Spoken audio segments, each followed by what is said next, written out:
Olá, pessoal. Eu sou a professora Daniela Orsi, da Escola de Negócios e Hospitalidade da FMU.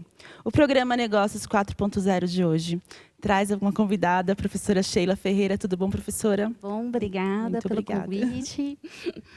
Bom, e o assunto que nós iremos abordar é inovação. Inovação e uma metodologia que auxilia as empresas e os profissionais nos processos de inovação, principalmente nas questões de resolução de problemas para tomada de decisões, não é isso? Exatamente, para tomada de decisões ágeis. Tomada de decisões ágeis, que é o mais conhecido como DT, Design Thinking, né?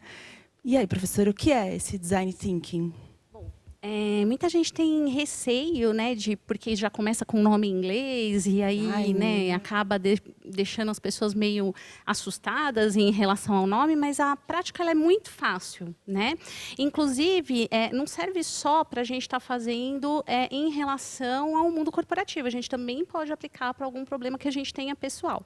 Né? Então, é bastante importante, né, que as pessoas tenham aí essa ciência, que tanto problemas profissionais quanto pessoais, né, porque, no fundo, o que as empresas querem atender melhor os clientes, né, fazem com que você consiga tomar aí uma decisão ágil e criativa. Então, é para isso que serve a metodologia. Tá, então, é uma metodologia para tomada de decisão ágil, que serve tanto para resolver questões pessoais e profissionais. Exatamente. Perfeito.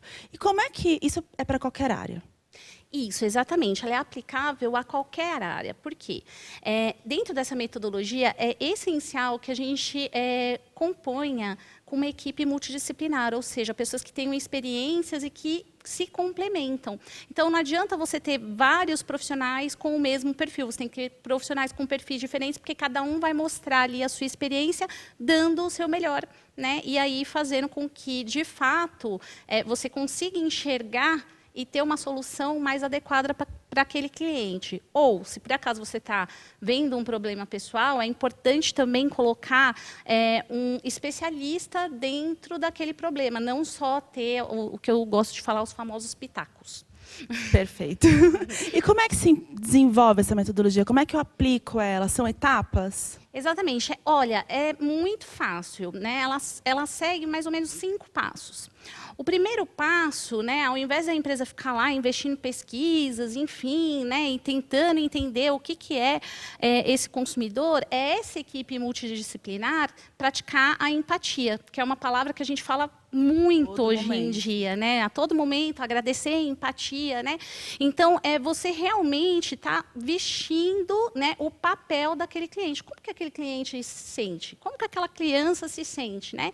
E dentro dessa equipe multidisciplinar, ela vai exatamente pegar os pontos aí, que são os principais pontos de contato que tem com a empresa, que são os pontos positivos, e também identificar os principais pontos de dores, ou seja, aqueles pontos que não são tão bacanas e que a empresa poderia melhorar, né? Então, a primeira etapa é a etapa da empatia, que é se colocar no lugar e entender os problemas, as dores e tudo mais.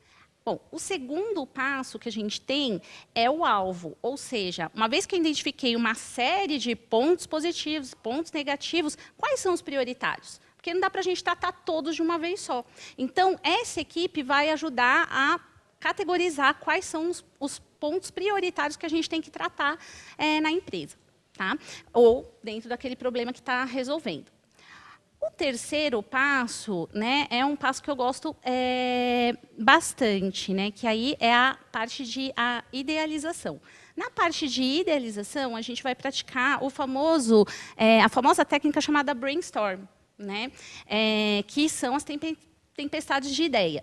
O que é importante e que tem que ter sentido, né, nessa fase, é que todos tirem os seus preconceitos mediante aquele problema que você vai resolver. Então, qualquer ideia pode ser aplicável num primeiro momento. A mais absurda. A mais absurda. Nenhuma ideia pode ser julgada e nem menosprezada. Isso. Por exemplo, o ET vai descer e vai solucionar o nosso problema. A pessoa pode, né, desde que tenha ali uma justificativa, tentar colocar essa ideia e aí as pessoas vão, bom, como é que a gente faz para isso acontecer e assim vai. Né? Então, o importante é não ter esse preconceito e tentar adequar aí para aqueles principais pontos que a gente identificou. O próximo passo seria a parte de prototipação, que também é uma palavra que todo mundo fala muito hoje, né? Mas o que é prototipar? Eu não sei o que é prototipar. E, né? Na verdade, isso vem muito do design, que é você construir um boneco, um modelo, né? de como aplicar aquilo. Isso pode ser por meio de desenho, pode ser por meio de história, isso pode ser por meio de um caixote ali que você desenhou, enfim. O importante é que você construa, né, e que, de uma certa maneira, um cliente, né, vá olhar e vai falar, entendi o que é isso. Né? E aí, dessa maneira, você consegue ter o protótipo. Está construindo uma imagem daquilo que se idealizou. Exatamente. E o último passo é o teste. Né? Que aí, de fato, você vai pegar aquele público-alvo que você selecionou, discutiu qual que era a parte lá de empatia, e eles vão criticar o seu protótipo. Né? E aí você vai até, inclusive, descobrir itens que poderiam estar sendo melhorados. Então, o importante é sempre testar, provavelmente não vai ser no primeiro teste que o produto vai ficar, o serviço vai ficar perfeito, mas sempre voltar entre prototipação e teste. Né? Eu gosto de dar um bom exemplo com isso, que é um caso da GE, que é o caso aí mais famoso que se tem dentro de Design Thinking, que às vezes a gente acha que precisa de uma grande inovação, uma exclusividade, né? Algo que, meu Deus do céu, né? É completamente exclusivo no mercado. E não, a GE ela tinha um problema que era colocar crianças dentro de uma sala de ressonância magnética. Na maior parte do tempo, as crianças tinham muito medo da máquina, achavam que a máquina engolia, enfim, você não conseguia manter a criança dentro, né, daquela sala. E aí, praticando essa técnica de Design Thinking, eles fizeram com que a sala se transformasse num mundo mágico. Então, né, se conta uma história, ele entra, a sala está toda ambientada, às vezes ele está no fundo do mar, às vezes está numa floresta. E aí, isso acabou quebrando todo o paradigma, agora as crianças não querem sair da sala. Né? Esse é o fato. Uma das soluções idealizadas através do design. Né? Muito bom, professora. Para a gente encerrar, quais são as dicas, quem quer se aprofundar mais no assunto? Eu gosto muito de indicar 2 livros, porque eu acredito que eles são bem complementares. Então, o primeiro é o Design Thinking do Tim Brown, que é o pai do Design Thinking, que traz uma série de exemplos, né, que faz com que nós, como profissionais, falamos, nossa, é uma coisa tão simples e eu poderia ter aplicado isso ontem. Né? Mas que só em equipe é que a gente consegue chegar nesse momento de pensar uma solução tão completa.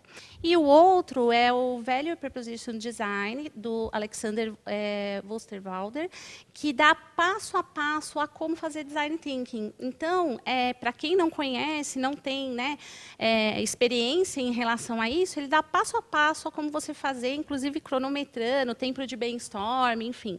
É bem legal, que acho que os dois completam uma visão aí, sobre como aplicar essa ferramenta. Perfeito. Muito obrigada, professora. Pessoal, se atualizem, investiguem mais sobre isso, porque pode fazer todo um diferencial num projeto que você tem lá na tua empresa, ou até para pensar na solução de problemas pessoais que você tem. Então, professora, mais uma vez, muito obrigada pela tua participação. Obrigada foi muito pelo bom, convite. Viu?